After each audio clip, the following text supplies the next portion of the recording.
Foods that burn fat to get you shredded. Grass-fed beef has fat burning, qualities that are widely linked to CLA, short for conjugated linoleic acid. Animal research has shown that CLA burns fat by increasing the levels of enzymes, lipase, and proteins that are responsible for breaking down fat.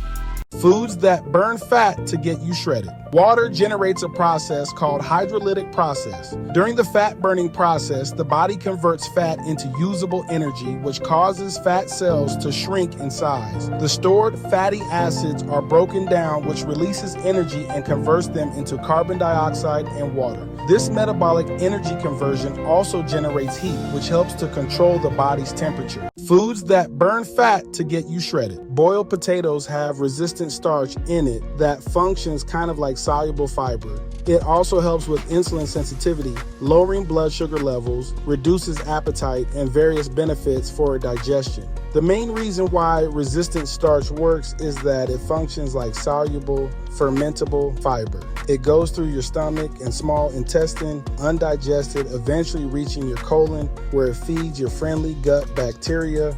And who doesn't like mashed potatoes? 1, Grapefruit, known for its fat-burning properties. 2, Apples, high in fiber and low in calories. 3. Avocado contains healthy fats and fiber. Strike 3! You're out! Fenugreek reduces appetite and increases testosterone levels. Cayenne pepper boosts metabolism and satiety. Ginger enhances fat loss and digestion.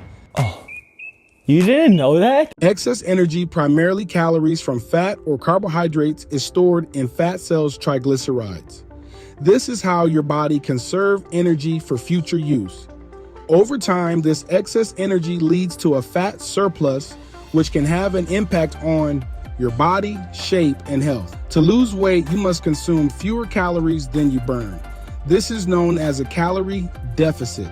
A daily calorie deficit of 500 calories is a good place to start to see discernible fat loss. Though it varies from person to person, fats are released from fat cells and transferred to your body's mitochondria, which are the cell's energy-producing organelles. By maintaining a steady calorie deficit here, the fat is broken down into energy through a series of processes. If the caloric deficit persists, your body's fat stores will continue to be used as energy, resulting in a loss of body fat.